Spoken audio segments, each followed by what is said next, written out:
बिस्मिल्लाहिर्रहमानिर्रहीम। अस्सलामु अलैकुम वरहमतुल्लाहि वबरकातुहू। हम बिस्तरी में शर्मिंदगी होने लगे तो शर्म व हया औरत की फितरत और जिबिल्लत में शामिल है। इसलिए वो शरई अमल यानी हम बिस्तरी के लिए पहले खुद को शौहर की तरफ बढ़ने से शर्म महसूस करती है, बल्कि मर्द की तरफ से इब्तदा और पहल का इंतज़ार करती है, अगरचे इसमें मोहब्बत और रग़बत के जज्बात ज़्यादा भी क्यों ना हों।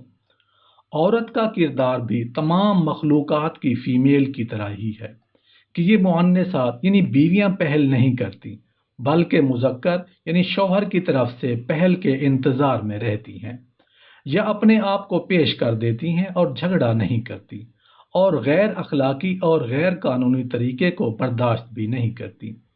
इसमें हैवान आकिल और हैवान गैर आकिल के बराबर हैं। शरई फ़ेल यानी हम बिस्तरी जैसे हलाल काम के हसूल में भी दोनों बराबर होते हैं। ये मुअन्नस की फितरत में शामिल है कि वह मुतालबा पूरा करती हैं और जवाब देती हैं, लेकिन इब्तदा और पहल नहीं करती, क्योंकि अक्सर औकात वो हमल और रज़ात वगैरह में मशगूल रहती हैं। ये तबाई शर्म व हया औरत का जेवर है और इसकी खलकत व फितरत में शामिल है। इसी तबाई हया की वजह से औरत आदाब की खूगर होती है। इज्तमाई ज़िंदगी में भी उन्हीं के आदाब की वजह से उनकी इज्जत व अजमत है। जब औरतें मर्दों की नज़रों से उछल हों और कसीर तादाद में जमा हों, तो उस वक्त वो हिजाब वगैरह या हया का मुजाहरा नहीं करेंगी, लेकिन जब मर्दों के सामने आएंगी तो खुद ब खुद वो शर्म व हया का पैकर बन जाएंगी। शर्म व हया की वजह से औरत अपने आज़ा और अपनी शर्मगाह औरतों के सामने भी बगैर ज़रूरत के नहीं खोलती। औरत का अदब और उसकी अजमत इसी में है कि वो हर मौका पर अपनी फितरी और खुल्की शर्म व हया ही को अपनाए रखे। नबी करीम सल्लल्लाहु अलैहि वसल्लम ने इरशाद फरमाया, तुम में से जब कोई अपनी अहलियत से मुकारबत यानी हम बिस्तरी करे तो उसे चाहिए कि उसका हक अदा करे। फिर जब औरत की हाजत पूरी होने से पहले वो अपनी हाजत पूरी कर ले तो अलहदा होने में जल्दी ना करे, हत्ता कि औरत भी उससे अपनी हाजत पूरी कर ले। हज़रत जाबिर रज़ी अल्लाह अन्हु फरमाते हैं कि नबी करीम सल्लल्लाहु अलैहि वसल्लम ने बाहम खेलने से पहले हम बिस्तरी करने से रोका है। मियाँ बीवी का बाहम एक दूसरे को बोसा देना और चूमना ये ना तो दौरे जदीद की इख्तरा है और ना मगरबी आदात में से है, बल्कि ये तो इस्लामी तरीका है जिस पर हर दौर के मुसलमान कारबंद रहे हैं। बल्कि इस्लाम ने तो यहाँ तक कहा है कि बीवी का बोसा लेने से ना रोज़ा टूटता है और ना ही वुज़ू।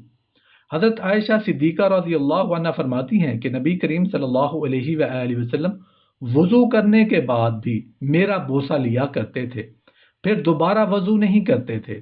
इसी तरह नबी करीम सल्लल्लाहु अलैहि वसल्लम की ज़ौजा उम्मुल मोमिनीन हज़रत उम्मे सलमा रज़ी अल्लाह अन्हा फरमाती हैं कि आप सल्लल्लाहु अलैहि वसल्लम रोज़े की हालत में भी मेरा बोसा लिया करते थे, फिर इफ्तार ना करते और ना ही वज़ू को लौटाते।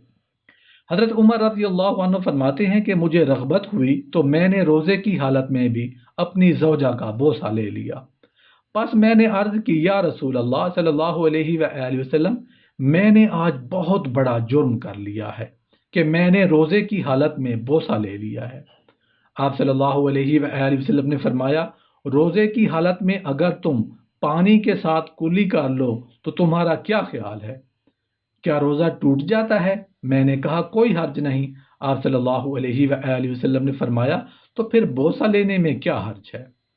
बहैसियत इंसान हमें मालूम होना चाहिए कि मुबाशरत यानी बीवी से हम बिस्तरी शादी की बुनियाद है, मगर बदकिस्मती से मर्दों की अक्सरियत लाइल्मी की वजह से शादी हो जाने के बावजूद वो आदाब मुबाशरत के असूल तक नहीं जानते। शर्मिंदगी की वजह से इस सिलसिले में ज़्यादा मालूमात भी नहीं लेना चाहते। हत्ता कि मर्दों की अक्सरियत तो मुबाशरत के असल मकाम यानी हम बिस्तरी करने की सही जगह से भी आगाह नहीं होते। बहुत सारे मर्द सिर्फ अंदाजे से काम चला रहे होते हैं। उन्हें बीवी से हम बिस्तरी की اصل لوکیشن تک کا پتہ نہیں ہوتا۔ اسی لیے بعض اوقات لاعلمی کی وجہ سے خاوند دخول کی کوشش میں دخول سے پہلے ہی منزل ہو جاتے ہیں، جس کی وجہ سے انہیں اپنی بیوی کے سامنے شدید شرمندگی اٹھانا پڑتی ہے اور بیوی جسمانی اور ذہنی اذیت کا شکار ہو جاتی ہے۔ چنانچہ خاوند کے لیے ضروری ہے کہ وہ شادی کے ابتدائی دنوں میں ہی اپنی بیوی کے اعضائے مخصوصہ خصوصاً فرج یعنی اگلے مقام سے پوری طرح آگاہ ہو جائے۔ فرج کے علاوہ اگر وہ کسی اور جگہ ہم بستری کرے گا تو نہ صرف گناہ گار ہوگا بلکہ بیوی کو جسمانی اور ذہنی اذیت کے علاوہ پیار کے اس بندھن سے نفرت کرنے لگے گی۔